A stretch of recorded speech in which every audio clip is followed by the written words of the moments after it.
Olá pessoal, tudo bom? Professor Joaquim de Física aqui. A tela está meio escura, mas quando eu colocar aqui o material que a gente vai utilizar, vai ficar bem claro para vocês, tá? Então, estou gravando esse vídeo para tirar algumas dúvidas que eu vi que o pessoal estava, né, nesse conteúdo dessa semana, o pessoal está sempre tão me procurando para tentar tirar algumas dúvidas. Então, eu resolvi fazer esse vídeo para ver se esclarece um pouco a dúvida de todos, tá? Eu vou abrir aqui o livro de vocês. Lembrando que vocês têm que sempre que acompanhar as videoaulas que eu coloco no roteiro, aqueles links, vocês têm que assistir aquelas aulas e acompanhar pelo livro de vocês, tá? Então, o assunto dessa semana fala sobre a lei de Ohm e está aqui na página 98 do livro de vocês, tá? Estou aqui com o livro de vocês aberto. Então, espero que vocês já tenham feito essa leitura, né? Ao ler aqui o conteúdo, né? E assistir a aula, você vai ver que Ohm, que é esse cientista físico, né, alemão, ele fez uns experimentos com vários condutores, né, com vários tipos de materiais, e ele verificou, né, aqui na página 99, ele verificou que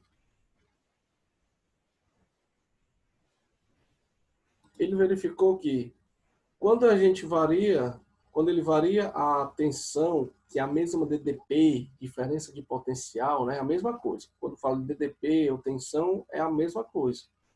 Então ele verificou que quando ele varia a tensão, a corrente que passa por aquele condutor, por aquele material, também modifica, varia, né?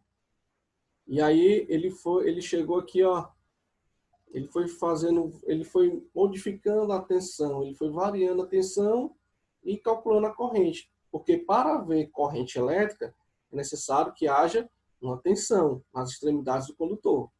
Só existe corrente elétrica se houver tensão, ou seja, DDP, diferença de potencial, entre os terminais de um condutor, certo?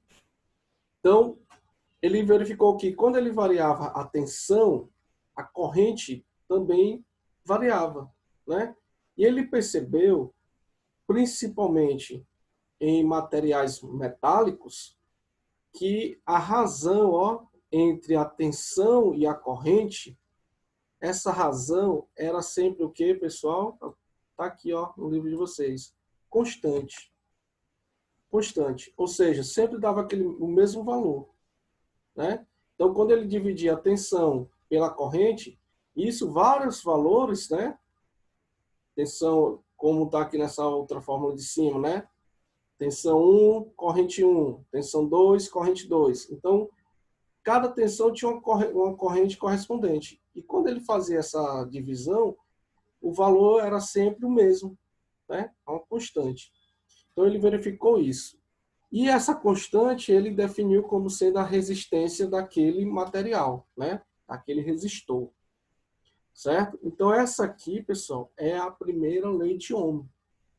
E essa lei, ela só serve para certos tipos de materiais, não são todos que vão seguir essa lei, né? Presta atenção, no começo, quando eu falei, em alguns materiais, né, principalmente os metais, ele verificou que isso acontece. Então, não são todos os materiais que a lei de Ohm vai funcionar. E aqueles materiais que a lei de Ohm funciona é chamado de condutor ôhmico, né? Quer dizer o quê? Que essa lei aqui prevalece. Quando você divide a tensão pela corrente, você vai sempre ter um mesmo valor, que é nada mais que a resistência daquele condutor, certo? Então aqui, essa é a primeira lei de Ohm. E vocês, espero que tenham dado uma lida nisso aqui, né, no livro de vocês, e aqui está um enunciado bonitinho, ó, em destaque aqui de laranja. Ó. Para um grande número de condutores, principalmente os metais, o valor da resistência permanece constante, não dependendo da diferença de potencial aplicado ao condutor. Ou seja, pode ser qualquer valor que seja aplicado ali. A resistência daquele condutor vai ser sempre a mesma. Essa é a primeira lei de Ohm. Tá certo? O gráfico também é muito importante a gente saber identificar pelo gráfico, né? Aqui eu tenho um gráfico A e B, onde aqui no eixo vertical eu tenho a tensão e no horizontal eu tenho a corrente. Percebam que quando o condutor é ômico, que é o caso desse gráfico aqui da letra o gráfico é uma reta, ó, tá? Partindo da origem. Ó, partindo da origem. Então, toda vez que você vê um gráfico ele tratar sobre resistores, né? Se for uma reta igual essa daqui, você já identifica que ali é um resistor ômico. Então, a primeira lei de Ohm, ela é válida. Se for aqui, no caso, a letra B, ó, o gráfico da letra B, que o gráfico agora é uma curva, né, uma parábola, então, nesse caso aqui, eu posso dizer que esse condutor aqui não é ômico. Então, aquela lei não vai valer aqui, certo? Então, aqui é a primeira lei de Ohm, né? E aqui eu vou só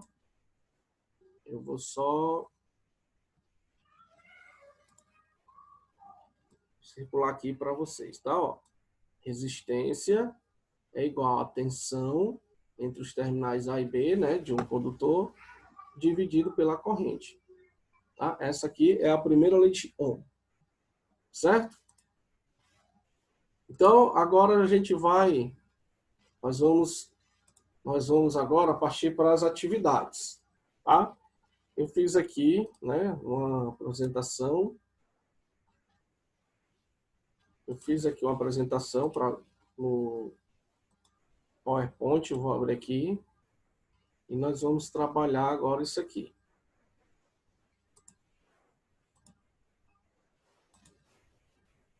Tá? Vamos para a prática.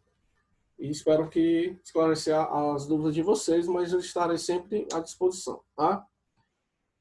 Então, aqui eu peguei a questão, claro que eu não vou colocar os valores iguais que estão lá, né? Na atividade, mas aqui é para você tomar por base. Então, considere a associação em série de resistores, esquematizada abaixo. Preencha a tabela abaixo do circuito. Então, agora a gente já está falando de associação de resistores, né? Como vocês podem ter visto na aula e no livro de vocês, existem 3 tipos de associação, que é em série, em paralelo e a associação mista. A associação em série, que ela visualmente é igual a essa que está aqui no exemplo, né? Percebam que esses riscos, né? Parecendo batida de coração, eles representam o quê? Um resistor, né? Isso pode ser uma lâmpada, por exemplo. E perceba como é que eles estão colocados, né? Um na frente do outro, sobre o mesmo condutor. Então, um exemplo disso aqui, no livro de vocês podem ter visto, é o exemplo de aqueles pisca-pisca de árvore de Natal, né? Principalmente o mais antigo. Eu tinha 100 lâmpadas. Então, quando uma apagasse, né, ou uma queimava, todas as outras se apagam, né? Não era assim? Não sei se é do tempo de vocês, mas no meu tempo era assim. E aí a gente tinha que ir atrás da lâmpada que tá, sabe qual era a lâmpada que estava queimada, para poder substituir. Então, quando uma apaga, todas as outras apagam. Por quê? Aí vem as características da associação de resistores em série. Porque a corrente aqui é a mesma, tá? A corrente que passa aqui no resistor 1, no resistor 2, no resistor 3, é a mesma corrente. Então, percebam que resistor 1, resistor 2 e resistor 3, aqui, ou podem ser infinitos, eles estão o quê? Um ao lado do outro. Então, se eu tiro aqui o R1, a corrente ela não vai passar para o R2 nem para o R3. Se eu tiro do R2, a corrente vai deixar de circular. Por quê? Porque cada resistor desse é como se fosse uma ponte, tá? Na associação em série. Então, se eu tiro um, todos os outros vão se apagar. Ou se um queima, todos os outros vão se apagar. Então, aqui, a corrente é a mesma. E a tensão, né, no caso aqui, entre os terminais, a tensão é 60 volts. Mas a tensão em cada resistor, ela é o quê? Diferente, né? Eu vou pegar esses 60 volts e vou dividir, né? Ela é dividida ali. Se fossem iguais, os resistores seriam em partes iguais. Mas não, como não são iguais os resistores, então cada um vai ter uma parcela desses 60 volts. De tal forma que quando eu somar Se eu somar a tensão do resistor 1, do resistor 2, do resistor 3, eu vou ter, no final, o total, que é 60 volts. Certo? Então, essa associação em série, na forma prática do nosso dia a dia, na nossa casa a gente tem uma associação em série. Né? Qual é a associação em série que a gente tem?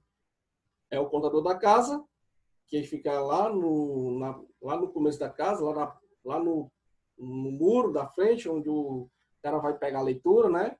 Então lá tem um disjuntor. Se eu desligar aquele disjuntor, toda a casa vai apagar, né? Ou seja, você não vai conseguir ligar nada lá dentro de casa. Por quê? Porque aquele disjuntor e a sua casa, eles estão ligados em série, tá? Se eu baixo o disjuntor, toda a casa se apaga. Isso serve como uma medida protetiva, né? Caso tenha alguma oscilação de energia, alguma coisa, e aí o disjuntor ele baixa, já é fabricado, né? Ele já tem essa função, né? Ele desliga automaticamente para evitar queimar qualquer aparelho dentro de sua casa. Então, por isso que ele está lá no começo da sua casa, né? Porque se ele desligar, tudo se apaga. É uma associação ali em série. Certo? Então, o que é que eu quero agora aqui? Quero preencher aquela tabela, né? No final, eu vou mostrar a tabela, como é que eu preencho. Então, para começar aqui, eu quero saber qual a resistência equivalente dessa associação. Presta atenção, resistência equivalente, ou seja, eu quero uma resistência que eu vou substituir essas três por ela, e o meu circuito não vai mudar nada, tá? É como se você tivesse 3 lâmpadas na sua casa lá. Eu quero substituir aquelas 3 lâmpadas por uma, que, por exemplo, meu consumo vai ser o mesmo, né?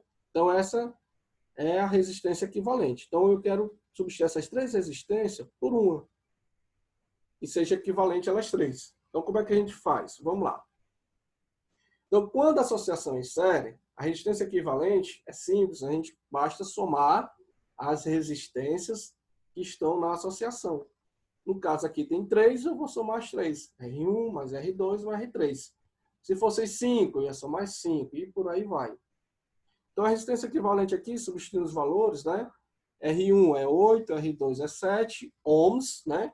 Lembrando que esse símbolozinho ali é em homenagem ao cientista, que é o ohm, né? E ele é uma letra grega que chama o ômega, né? Para a gente aqui simboliza ohms.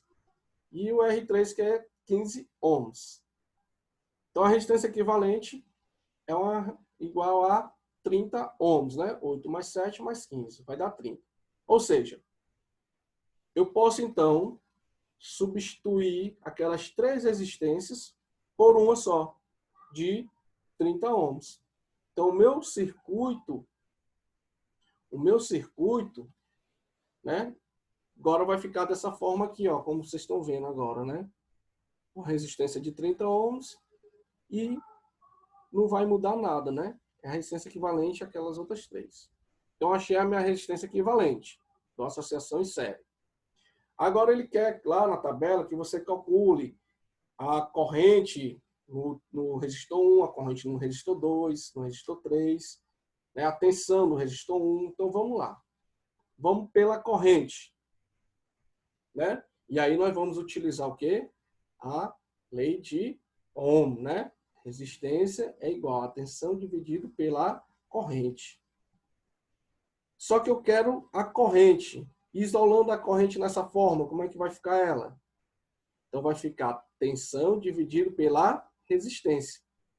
Nesse caso, eu vou usar o quê? A resistência equivalente, tá? Resistência equivalente, porque agora esquece aquele circuito lá do começo. No circuito eu transformei ele nesse aqui, ó, de uma resistência de 30 ohms, tá? Substituiu aquele lá. Por isso que eu botei a resistência equivalente, que é para você perceber que agora eu vou trabalhar com esse resistor, tá? Então, substituindo aqui os valores, né? Eu tenho que a corrente vai ser, isso é a corrente total, né? Então, a corrente vai ser a tensão lá, ele dá lá no exemplo, ó, 60 volts, dividido pela resistência equivalente, que é 30. Então, a corrente aqui é de 2 amperes. Perceberam qual foi uma das características que eu falei de uma associação em série? Que a corrente é a mesma. Então, pessoal, eu posso dizer que a corrente que vai passar no resistor 1 é igual à corrente que vai passar no resistor 2, que é igual à corrente que vai passar no resistor 3. E se tivessem mais, ia ser a mesma corrente, que é igual a 2 amperes. Então, se você pegar um amperímetro e medir naquela pisca-pisca de Natal, se você for medir a amperagem, né, a corrente em cada lâmpadazinha daquela, você vai achar sempre o mesmo valor, tá? É, no nosso caso aqui, a corrente nessa associação é de 2 amperes.